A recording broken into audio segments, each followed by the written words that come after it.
the executive director of Ceiba, a coalition of Latino community-based organizations in Philadelphia. Its mission is to promote the economic development and financial inclusion of the Latino community.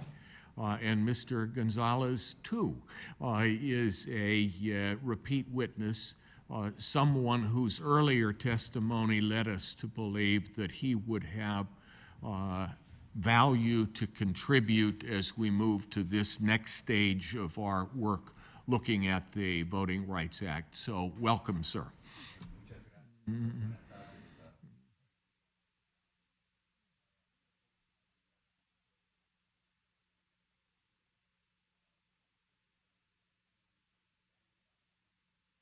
Can you hear? I wonder if your mic is on. Thank you. Now the green light is on. Thank you very much.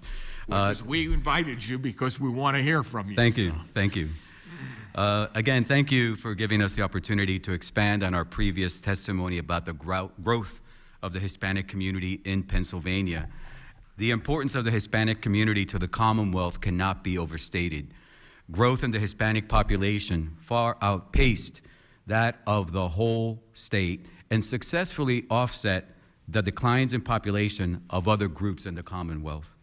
Pennsylvania's population only grew 2.4% between 2010 and 2020, or about 30,000 people. In the same period, Pennsylvania's Hispanic population grew 45.8%, or about 330,000 people.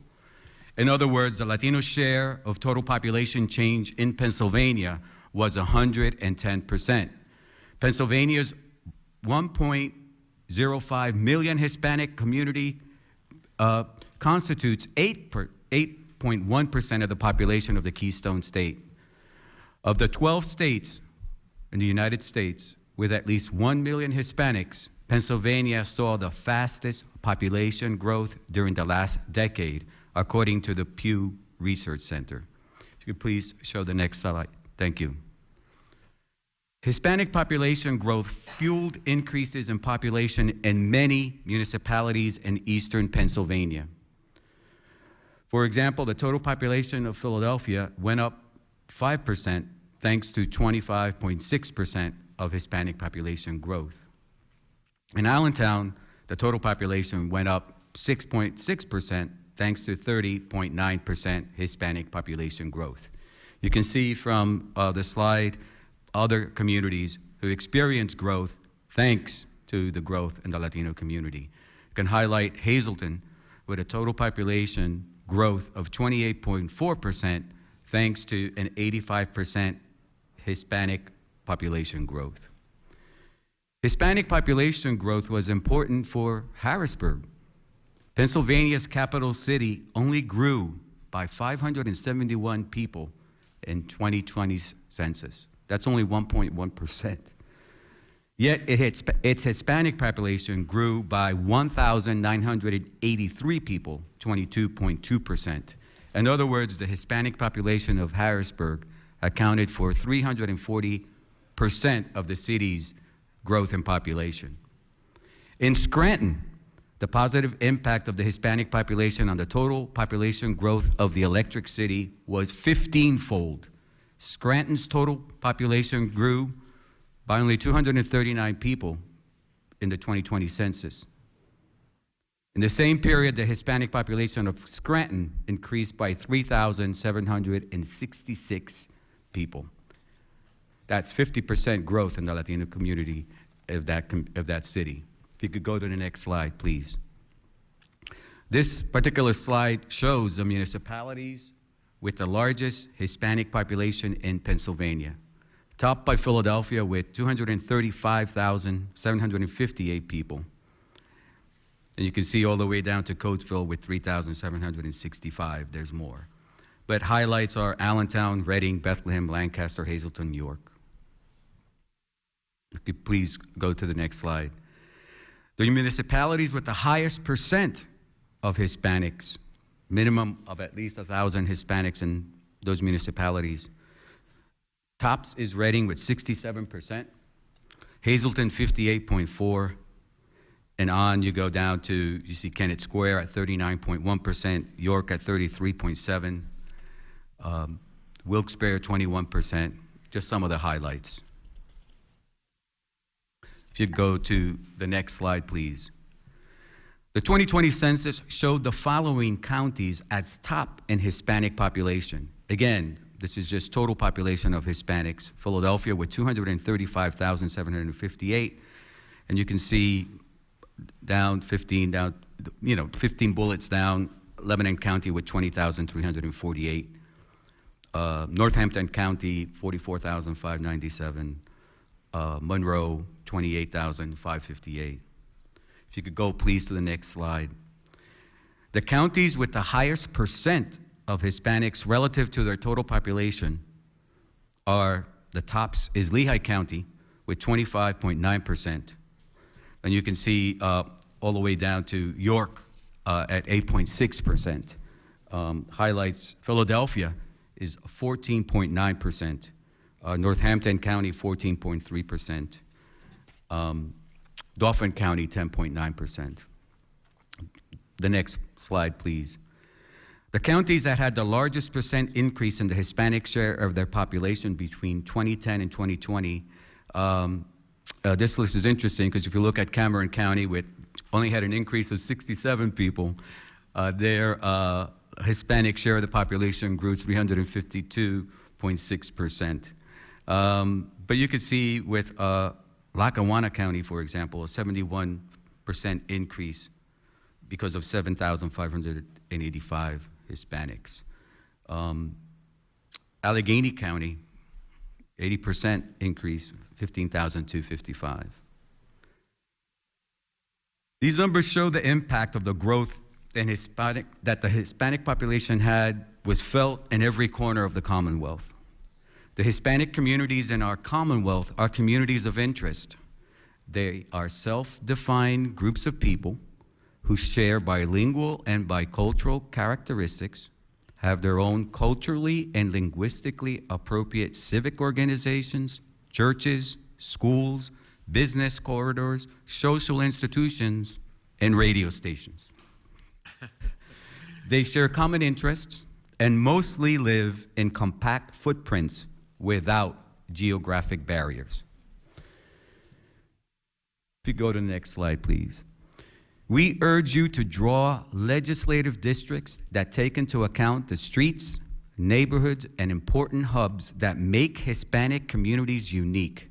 Consider landmarks, cultural districts, industries, employers, where kids go to school, where families go to church, and the location of neighborhood-based and social service organizations which serve them.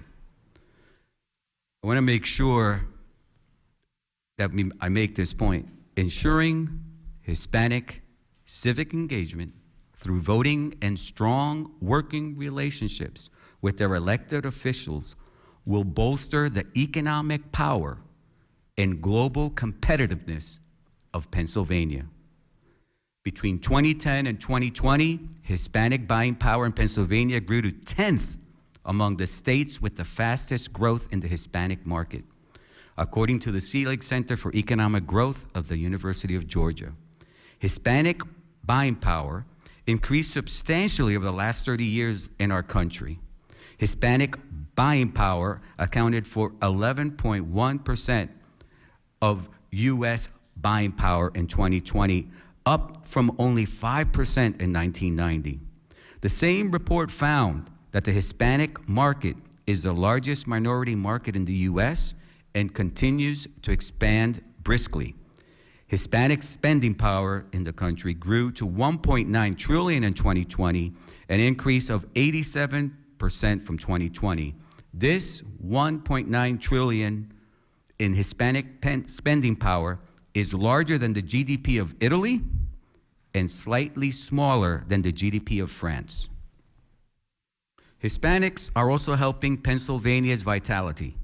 As Pennsylvania's population grows older with a median age of 41 years old, the Latino population's median age is 26 years old. Because Hispanics tend to be younger overall than the non-Hispanic communities, neighbors, Hispanics begin forming households at a higher pace than other demographic groups. Accordingly, a study by the Urban Institute predicts that by 2040, fully 70% of new U.S. homeowners will be Hispanic.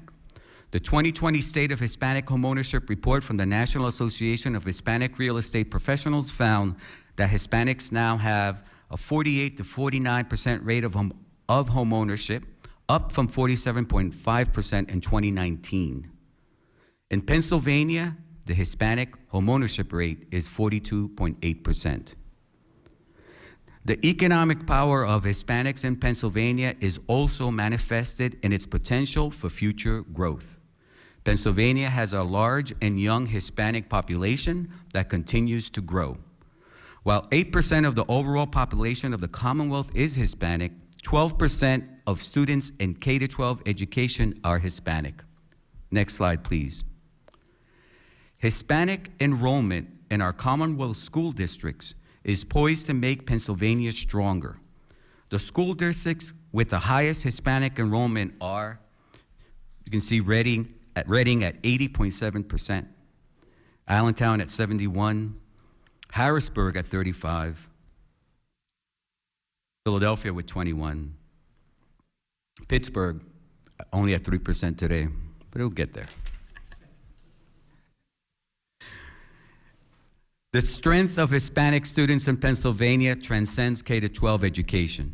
According to a report from Excelencia in Education, using data from the U.S. Department of Education, National Center for Education Statistics, Latinos in Pennsylvania graduate at a higher rate from four-year institutions than Latinos nationally, 61% versus 51% respectively.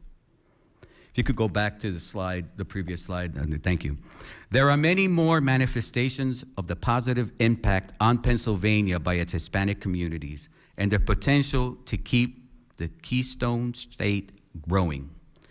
It is important to note, however, that Hispanics are also a community with people struggling to overcome poverty, lack of education, and poor access to quality health care. Keeping Hispanic communities of interest undivided will help local jurisdictions and our state as a whole better meet these challenges for the benefit of all. A chain is only as strong as its weakest link. Redistricting is a double-edged sword that cuts depending on the hand that wields it. Map makers can draw legislative districts to ensure that communities are kept whole to maximize the prospect of their residents and institutions working together, or they can slash neighborhoods into fragments to minimize their power. We have an opportunity here. Let's make the best of it. Pennsylvania's Hispanic community is ready to be a steward of change rather than victims of it. Thank you again for the opportunity to address you today. Thank you very much. Are there questions or comments from the members of the commission? Me. Majority Leader Ward is not visible, but we can hear you. But I don't know what that is. Anyway, so sir, you were giving all those statistics about the Hispanic population in specific towns. And I don't know this. I only know where I live. Have Latino Hispanics, have they run for any of those local offices and won in those towns? Do you know if they've even run for those local offices? I don't know that. This is all data that derived from U.S. Census information in terms of getting specific about running in particular towns. I apologize. I'm not as aware. I'm more familiar with Philadelphia. So yes, I'm sorry. No, it's okay. I just think that is a great starting point for some. It's a great opportunity to get your name out, to win or lose. You get your name out, you get your ideas out, you get your IDs up, and I think when people run, it's good. Yeah, but I think that to maximize that opportunity is to make sure that communities of interest stay whole, and that way residents from those communities of interest can maximize their ability to participate and to help develop their future. Thank you. Thank you so much for your Thank you. Thank you. Leader Benninghoff. Two quick things. One, I was curious if the consolidated statistics you have put together, if that could be made available to the commission.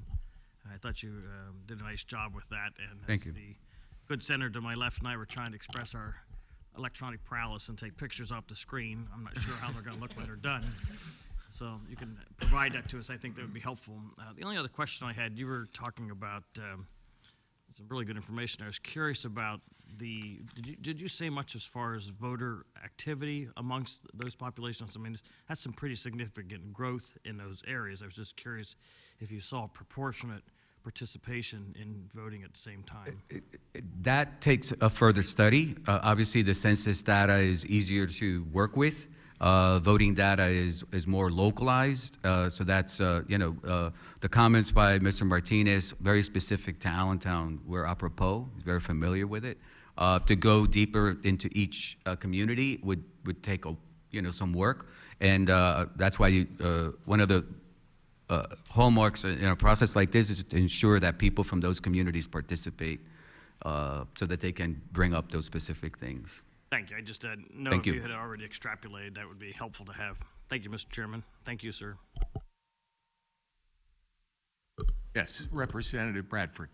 One of the things that I think may be more by commentary than anything, but one of the earlier speakers talked about coalition or unity communities of interest in terms of some of the smaller third-class cities that have very large Latino populations, but haven't gotten to that critical mass, but could obviously support a coalition seat. It strikes me in my own backyard. You use Norristown as an example, the city of Lancaster potentially. These are not insignificant populations that if you looked at it as a coalition, and have you looked at it as a coalition, that would potentially support a seat. Unity districts are being considered by people who live in those communities. I think Professor Barreto said it best. Obviously, when you have a community of interest that is large enough, then you should focus on that. But in those places like you just mentioned, sir, they might not be as large to constitute a full district. 50% plus one, et cetera.